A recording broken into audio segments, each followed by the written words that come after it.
은행 지점장의 은퇴 후 추락 골드바가 삼킨 노후의 비극. 은퇴 준비와 은퇴 후 삶에 대한 조금 더 현실적인 이야기. 솔직히 말해서 은퇴는 누구에게나 오지만 준비는 누구나 제대로 하지는 않아요. 직장에서 20년, 30년 버틴 사람들도 막상 내일이 출근 마지막입니다라는 말을 듣는 순간 머릿속이 새하얘진다고 하죠.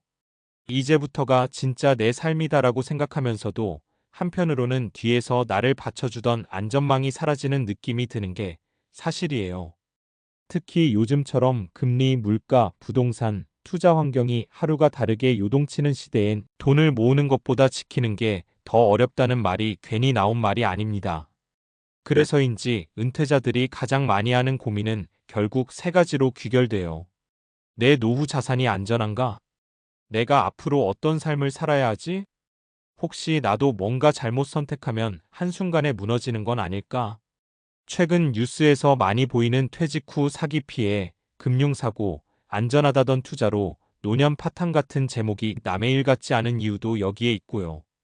당신이 오늘 이 이야기를 읽고 있는 것도 어쩌면 마음 한구석에서 이런 불안이 조용히 고개를 들었기 때문일 겁니다. 자, 그럼 본론으로 들어가 볼까요? 좀 더 사람 사는 이야기에 가까운 방식으로 은퇴 후 우리가 놓치기 쉬운 함정과 준비에 대해 차근차근 이야기해 보겠습니다. 1. 은퇴 이후 모든 것은 선택이 아니라 확신이 되어야 한다. 현직에 있을 때는 큰 결정을 내릴 때도 나를 도와주는 시스템이 있어요. 연구, 분석, 동료들의 조언, 회사의 가이드라인까지. 그런데 은퇴하는 순간 그 모든 게 사라집니다. 문제는 그 빈자리를 직감이나 감정이 채워버린다는 거예요. 그래서 평소라면 안 했을 선택도 은퇴 직후엔 덜컥 저지르게 됩니다. 대표적 예가 바로 안전하다는데? 라는 말 뒤에 숨어있는 확증 편향이죠.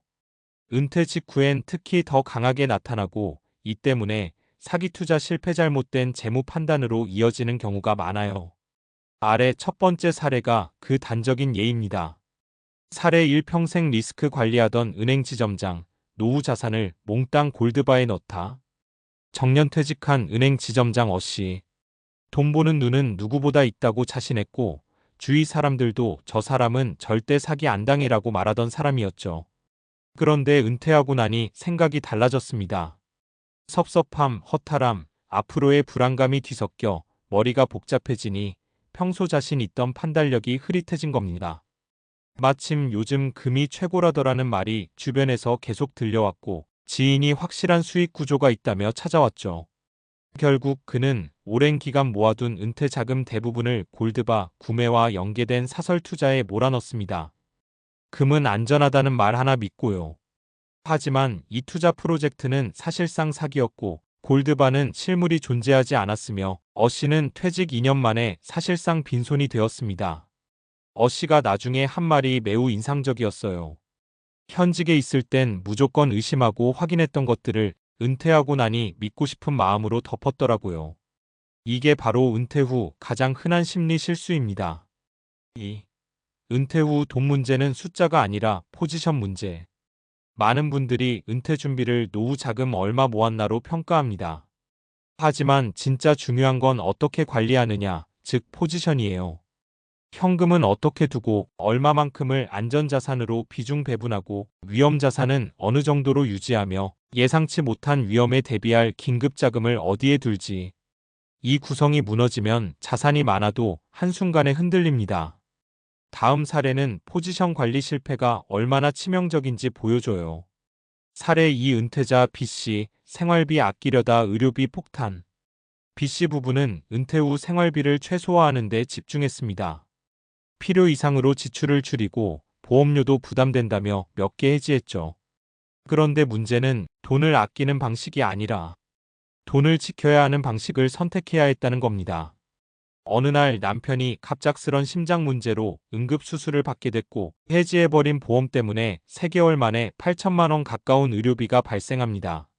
이때 B씨가 한 말이 은퇴자들의 대표적인 오해를 그대로 담고 있어요.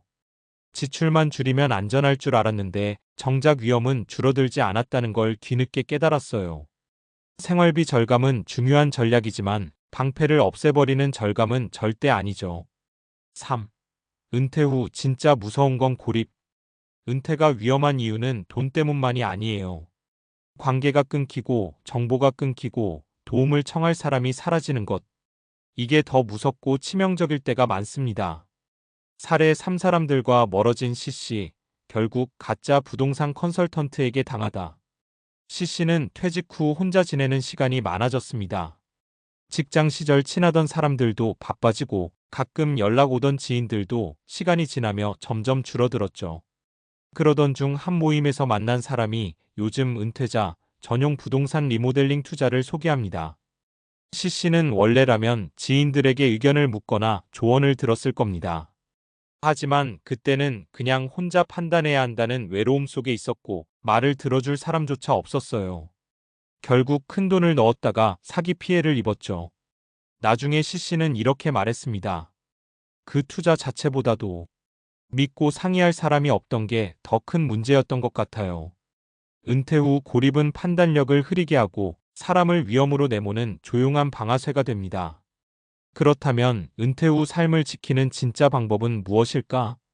정리해보면 은퇴 후 가장 중요한 건 세 가지예요. 감정으로 결정하지 않는 장치 만들기. 은퇴 직후 12년은 사람 마음이 가장 흔들리는 시기입니다. 이때는 투자 큰 지출 주거 이동 같은 큰 결정을 피하는 게 좋아요. 재무 전문가나 신뢰할 수 있는 사람과 이중 검토 체계를 만들기. 최소 48시간 숙려 기간 갖기. 감정이 격해질 때 내려진 결정은 무조건 보류하기. 이런 최소한의 장치만 있어도 사고 확률이 급격히 낮아집니다. 자산은 수익보다 구조가 먼저.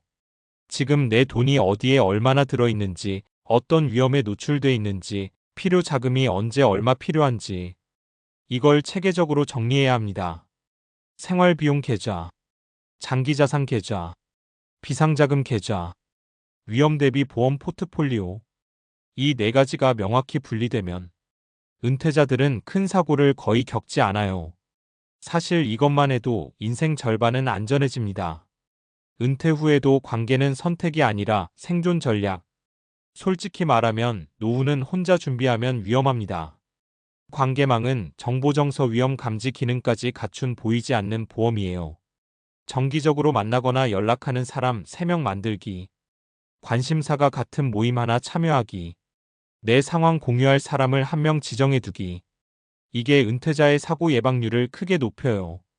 정보가 많아지고 감정이 안정되고 의사결정이 더 단단해지거든요. 결론, 은퇴의 비극은 준비 부족이 아니라 혼자가 되는 순간 시작된다. 오늘 이야기한 3가지 사례는 사실 특별한 사람들의 이야기가 아니에요. 평생 성실하게 살아온 사람들이고 나름 경험도 있고 자신만의 판단력도 갖고 있던 사람들이죠. 그럼에도 무너졌던 이유는 아주 단순합니다. 은퇴 후에 나를 과소평가했기 때문이에요.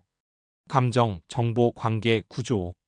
이 4가지가 흔들리는 순간 아무리 탄탄한 노후 자산도 순식간에 위태로워질 수 있습니다. 그러니 지금 하고 있는 은퇴 준비가 단순히 돈을 모으는 데 그치지 않기를 바랍니다.